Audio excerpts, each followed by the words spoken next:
سلام يا مهدي يا وعدنا الصادق يا صادق الوعد.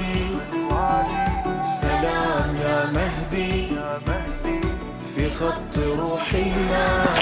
आज 1 जनवरी 2024 है और मैं यहाँ पर अबू धाबी में आया था।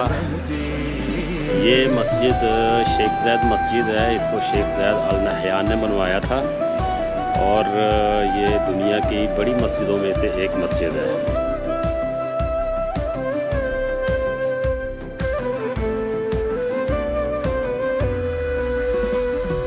متى سيدي متى حياتي في كفيك وعيني في عينيك بعباس لبيك وبراغب وبحج قاسم لبيك.